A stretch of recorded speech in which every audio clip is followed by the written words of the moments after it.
game trades, and obviously Rumble can also push into the Ambessa early as well. Yep. And then you've got Monkey that is looking for those setups in lanes, but when you have that priority, you can also like to make that commitment in time really work. Taeyun and Monkey have to go again.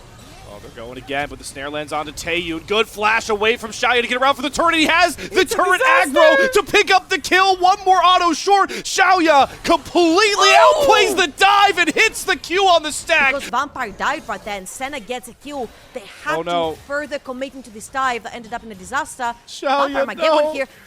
Wait. We were hyping you up so well, and you recall out of position, and they give Taeyun the kill. Yeah, you called it out. The priority through from Climber is going to come onto this first dragon. You pick that one about 6.5 minutes once he gets this smite through. So Climber, as we continue to spotlight him, getting his first action in such a long time trouble, is utilizing the pressure of this bot side to grab that neutral. He's but not been seen. Monkey He's not been seen. has not been spotted. You called that out, and he's going to get hit by a dredge line again in the middle of the Zixtal's impact. They have the Senna ult to come across here for Xiaoya. Heal comes down for YCX, but a couple more shots from Taeyun will find the kill. Xiaoya has to force a retreat, but here comes Climber trying to make up without their support present. Gonna get the whip, comes sliding on to Taeyun through Vampire, gets the first kill. Now Monkey and Vampire are completely separated. Another great snare lands for Xiaoya. The Ixtal's impact though from Monkey is pristine. Gets the stun on the wall, but he's gonna dive under their turret again to trade himself with Xiaoya. Climber makes sure. And NIP. Okay, that is illegal. 5-game win streak. Oh, that is borderline illegal. Oh, and Vampire knows it, flashing forward, but does not get the hostile takeover on anybody. XQW uses the Sand Soldiers to buy some space, but Monkey has the Impale, but XQW quicker to the F key, gets over it, but Taeyun has a flash of his own, hits the Chains of Corruption, the Rock of WE. A lot of it is thanks to those grubs. They're getting so much value. I gotta think they're a main reason why. You can see it in the turret plate, and just showed it 6 turret plates to 1 for WE. That's a ton of gold that really helped them get this lead. The Rift Herald, because he was spotted as I'm going to hold on to this. Oh, YCX gets the dredge line on the Vampire. Hostile takeover comes in. Monkey with that Impale. Whiffs on absolutely nobody, but it's actually the Chains of Corruption from Taeyun that's again going to find a good pick onto Climber. The Crescent Guard going to drop soon, and all the damage will pour in. Cube finds the first kill, trying to press the tempo for Team WE. But once again, they won't be able to continue their tantrum of a fight. They only get 1 kill and get out. Wow, that was actually so... It was a funny turn of events right there, because I think every ultimate under the sun just missed. But WE come out on top.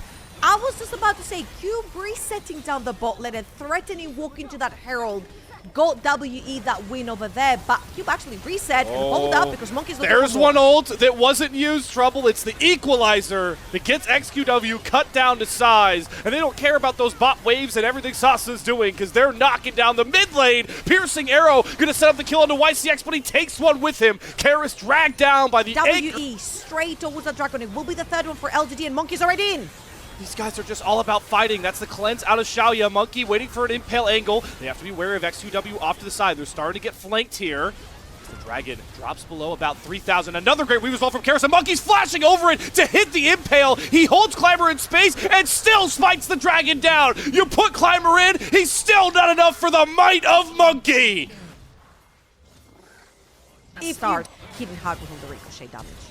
Again, there's not enough time, and Vampire looking to be proactive, even on the Renata. Flashes to hold Xiaoya in place, but look at the Rippers divide from XQW. Taeyun gets thrown into the meat grinder. Can Cube rescue this fight with the Equalizer? No, because Sasa is trying to run wild on the backline, but runs out of gas in the tank. Xiaoya's going to try to provide the healing potion for this squad, who's hitting from halfway across the fight. Xiaoya's damage, they may be mosquito bites, but they're looking lethal into everybody that isn't. And we're about to get beefier on that Senna build, as a Last Whisper has been completed, so likely going to be an LDR 3rd for Xiaoya as he gets to that 80 range point on the Senna Soul stacking. Important to track.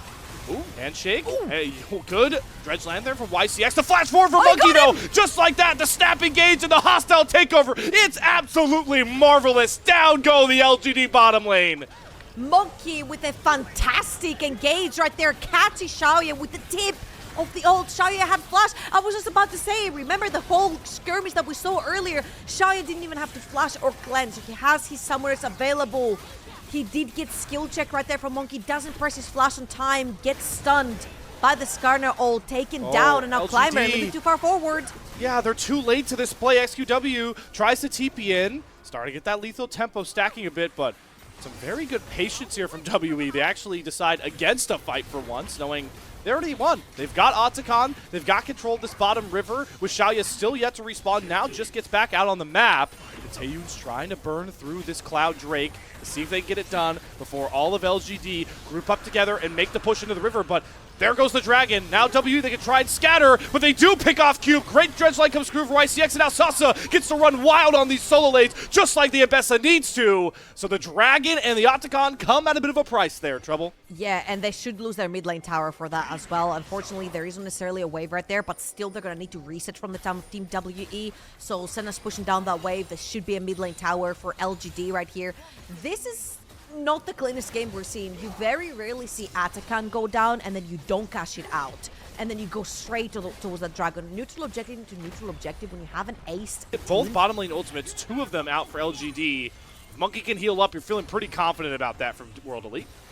Yeah, I feel like unfortunately for LGD right here, they don't really have any control wards in their inventory. They actually committed this whole time just to try and keep his team safe, because they're going to buddy up and try and jump their way out. But again, it's Monkey off to the side. It's keeping himself in a solo. Has to use the Impale, trying to deliver Clamor to the rest of his team, but it's a way too desync. The hostile takeover, though, from Vampire hits onto 3 members, and Sasa is stunned to try to fly in. What a flash from Taeyun right over the Emperor's Divide, and now he's like a machine gun barreling down on all of LGD. Triple kill to Taeyun, a wipe down from World Elite.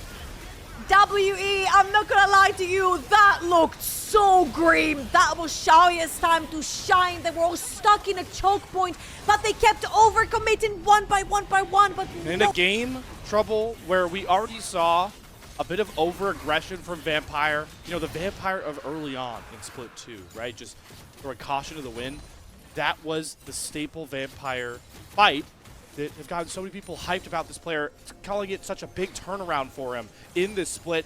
He plays patiently, and that hostile takeover, maybe also what saves so many of those health bars. That combined with Taeyun, the rock of this bottom lane and all of WE, this is what has gotten people excited about WE and why they have more wins than many expected, and they're looking for their first win of the play-in tournament as Vampire's hostile takeover locks up YCX as the Baron Siege continues to barrel in to the LGD base. Yeah, and Karis right here is going to commit his ultimate just to pop them out of the tower Xiaoya, range. he's caught. He's stuck. He's on top of the equalizer. He nearly burns down to the last of it.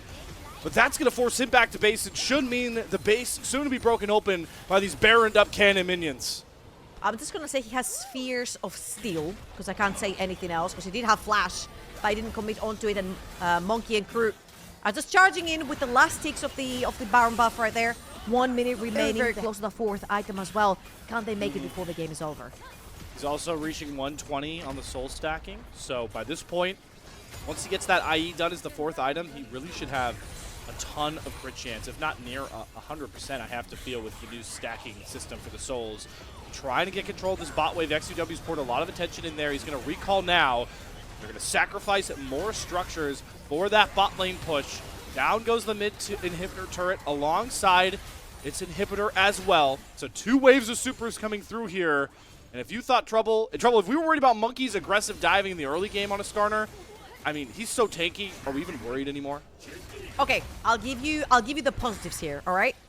That last tower cannot go down unless they've got pressure on the other 2. That bot lane wave is pushed way past the midpoint. YCX, I'm not sure what's happening there. Monkey's in. Oh, Monkey's in, and he impales 2. Climber gets caught in the impale. The hostile takeover hits both members that Monkey held up, and again, Cloud Soul onto the now 4.5 tank item Skarner. Again, Monkey was running under turrets, getting these public executions. We're going to have to find out now, Trouble. The Baron's being started up by WE. Yeah, and I think LGD are doing the right move right here. You have to push through that mid lane, push the wave, and let's see if XQW can make the miraculous play with the Azir. Which is too late for the Baron, at least confident with his big-time Varus behind him, just chasing down one after another. Handshake lands on a YCX, but Monkey goes over the wall, gets the double impale. It's the Monkey highlight show again. Just when you think he's down, he pops over the wall, executes your whole team, and takes the series lead. Monkey Masterclass, Team WE up 1-0. Team WE giving us flashbacks of the first series when Groups, Nirvana, and Ascent were